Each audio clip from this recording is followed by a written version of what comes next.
নমস্কার, শুভ সন্ধ্যা। নিউজ ভ্যানগার্ডের পর্দায় প্রত্যেককে স্বাগত জানাচ্ছি। এই মুহূর্তে আপনাদের সাথে আমি রয়েছে অঙ্কিতা। চোখ রাখছি এই মুহূর্তের গুরুত্বপূর্ণ সংবাদের দিকে। প্রথমে নজর রাখতে হয় রাজ্যের খবরাখবর দিকে। আজ কংগ্রেসের পক্ষ থেকে এক বিক্ষোভ কর্মসূচির আয়োজন করা হয়। মলয়পীঠের মেডিকেল কলেজ শান্তিনিকেতন মেডিকেল কলেজে মনীষা মৃত্যুর ঘটনাকে কেন্দ্র করে একদিকে যখন বিচারের দাবি চাইছে পরিবার, ঠিক অন্যদিকে আজ কংগ্রেসের পক্ষ থেকেও কিন্তু দেখা গেল যে এই পুরো ঘটনায় সুষ্ঠু বিচারের দাবি চেয়ে তারা বিক্ষোভের আয়োজন করে। অন্যদিকে নারীদের সুরক্ষার দাবি জানিয়েও এছাড়া মনীষা দাসের ন্যায্য বিচারের দাবিতে রাজপথে মিছিল করে প্রদেশ মহিলা কংগ্রেসের নেতৃত্বরা।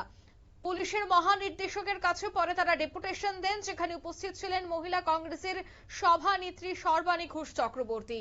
কি বলছেন সর্বাণী ঘোষ চক্রবর্তী আজকের এই মিছিল থেকে শোনাবো। এটা চূড়ান্ত পর্যায়ে গিয়ে পৌঁছেছে। তার মধ্যে বিগত 10ই জুন আপনারা দেখেছেন শান্তিনিকেতন মেডিকেল কলেজে কর্মরত যে যুবতী মনীষা দাস নৃশংসভাবে খুন হয়েছে এবং তাকে ফাঁসিতে ঝোলানো হয়েছে। আমাদের আরক্ষা দপ্তরের লোকজন এবং মহিলা কমিশনের চেয়ারপারসন তথা বিজেপির মহিলা কমিশনের চেয়ারপারসন বলবো আমি, কারণ উনি কোনো রকম তদন্ত ছাড়াই এটাকে নিছক আত্মহত্যা বলে চালিয়ে দেওয়ার চেষ্টা করেছেন। এটা কার স্বার্থে? এটাতে আমাদের মনে হয়েছে এটাতে রহস্য লুকিয়ে আছে এবং আমাদের মহিলাদের উপর একের পর এক বর্বরচিত যে অত্যাচার সংগঠিত হচ্ছে তার প্রতিবাদ জানাতে ত্রিপুরা প্রদেশ মহিলা কংগ্রেসের তরফ থেকে আমরা বিক্ষোভ কর্মসূচির আয়োজন করেছি। শুধু ত্রিপুরার মহিলাদের উপর নিরাপত্তা এবং সুরক্ষার জন্যই না, আপনারা দেখেছেন বিজেপি সরকারের আমলে বিভিন্ন সংস্থাগুলি যে আমাদের শিক্ষাক্ষেত্রে ছাত্রছাত্রীদের যে বিভীষিকাময় দিন নেমে এসেছে তার খেসারত দিতে হচ্ছে আমাদের ছাত্রছাত্রী এবং যুব সমাজকে। এই নিট কেলেঙ্কারি আপনারা দেখেছেন, সেটা একবার দুইবার নয়।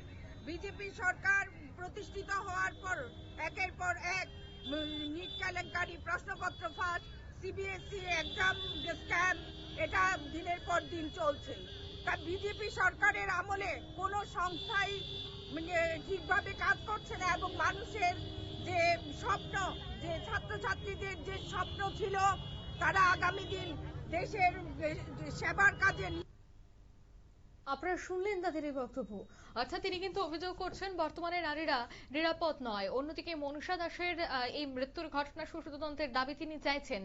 এছাড়া নিট পরীক্ষার প্রশ্নপত্র ফাঁস সহ বর্তমানে গোটা দেশ এবং রাজ্যে যে জ্বলন্ত ইস্যুগুলি রয়েছে তাকে হাতিয়ার করে কিন্তু আজ কংগ্রেসের পক্ষ থেকে মহিলা কংগ্রেসের উদ্যোগে এদিনের এই বিক্ষোভ মিছিলটির আয়োজন করা হয়। তবে রাজনৈতিক বিশ্লেষকদের মত অনুসারে সামনে রয়েছে ভিসি নির্বাচন অর্থাৎ ভিলেজ কাউন্সিল নির্বাচন, এরপরে পুরো ভোট এবং বিধানসভা। তার আগেই দলকে সক্রিয় এবং প্রত্যেকটি ইস্যুতে ময়দানে ঝাঁপিয়ে পড়তেই কংগ্রেসের একের পর এক বিভিন্ন ইস্যুতে মাঠে ময়দানে নেমে প্রচারের আলোয় আসা। নিয়ে নিচ্ছি ছোট একটি বিজ্ঞাপন বিরতি, সঙ্গে থাকুন।